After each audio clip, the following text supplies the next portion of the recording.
Hi YouTube. Today I'm going to show you how to make hydrangeas. And this is a bunch of hydrangeas put together using this cutout right here, which you can get at Michael's. They have it as a set. I have a wedding cake coming up, and on the wedding cake it's roses and hydrangeas. So these are the ones that I made first, and they're a little thick. I don't know if you could tell how thick they are right here, the thickness. And then I decided to make thinner hydrangeas, which I would actually like to use. I live in LA and the cake's in San Diego, so I hope that these survive, and I'm pretty sure they will, but just in case I made the thicker ones. But I think the thinner ones look a lot better. So here they are. I'm going to show you how to make these. They're really simple. You first have to start off with some fondant, of course. So I have my fondant. I'm going to roll it out. I really wanted it to be paper thin.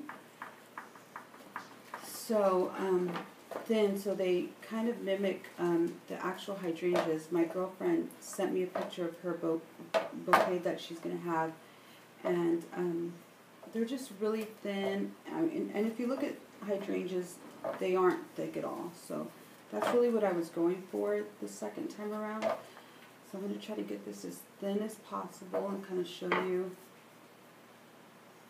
you how thin this is. This is a little too thick, but I can feel right here it's about the consistency I want. Pretty much paper thin. So once you get that all thinned out, I'm going to go ahead and use my hydrangea cutter. I'm going to go over it. And I'm doing it this way so I don't get a lot of those, so it's a cleaner cut. It's a lot easier to work with. There we go, I have one. So I'm going to put it underneath here. It doesn't get too dry. Just going to work with brushes. So once I do this, I make sure that everything is nice and neat, and there are no little frills coming out of the hydrangea. It just looks really clean and crisp. I'm going to get my impression mat and my balling tool. Let me see, where is that at? There it is. Right here. See it? I'm just going to push in.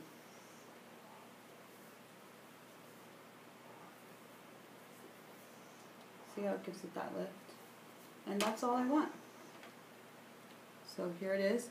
Now, I go to Costco a lot. I absolutely love Costco, and anybody who knows Costco or goes grocery shopping knows that they can get this when they buy some eggs.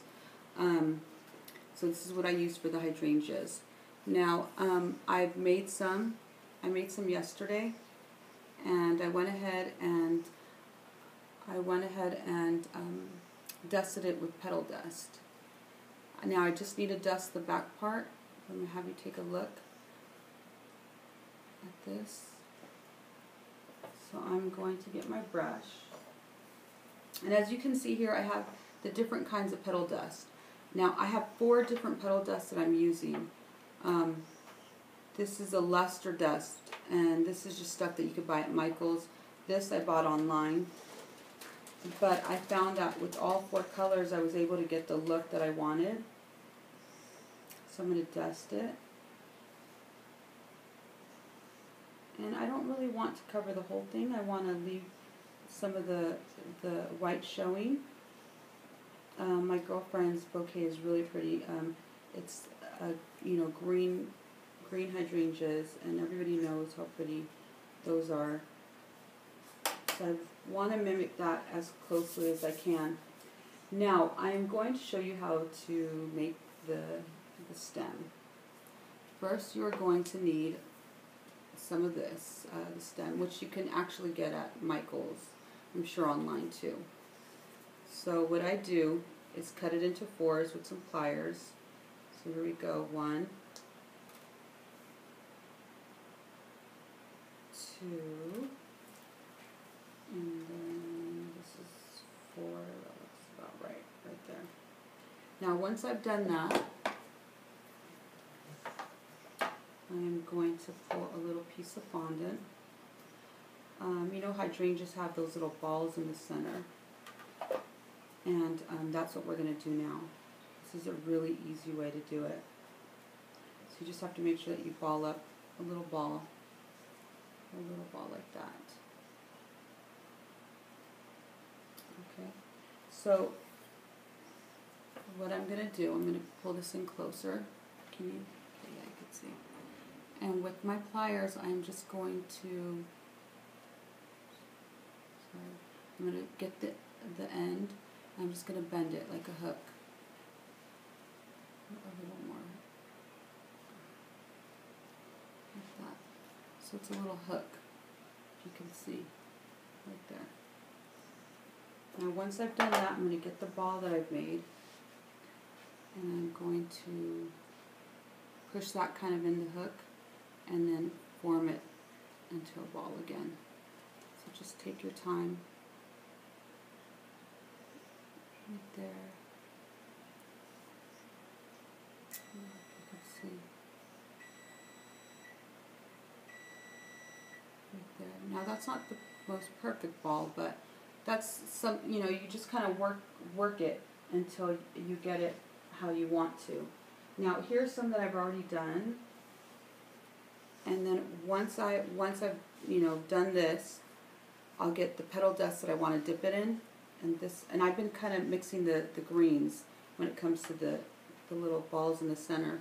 And you just dip it in there and tap it off. And you get these. You could do this, or you could do the green one. I've done a few different ones. And just go like this and tap. See the difference? Okay, so once you've done that,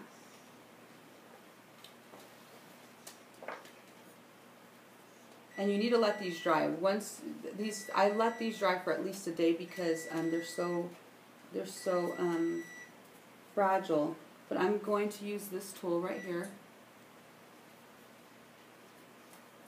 I'm just going to poke a hole right in the middle. No, it's okay. I'll go get it. Okay, so I'm going to poke a hole right in the middle. And then I'm going to wet the bottom part.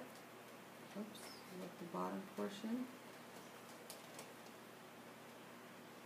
Just to make sure it sticks. And I'm just going to put this in the center. Push it up or down, whichever way you want. Of course, it's not. Okay, here we go. It usually just slides down, so of course, because I'm doing this, it's not doing it. And then you just hook it. And I just use this. I've had a whole bunch here hanging, right here. So here's one that's already done, and once it's there for a few minutes, but you know I've left them for a while, they're done. And you collect all of them, and you just bunch them up. And then I have used this tape which comes with the stems to just tie them together, and it's pretty easy to do. But here you go. Then you'll have this. If you have any questions or need any help with anything, just let me know. But here's another tutorial. You guys have a good day. Bye.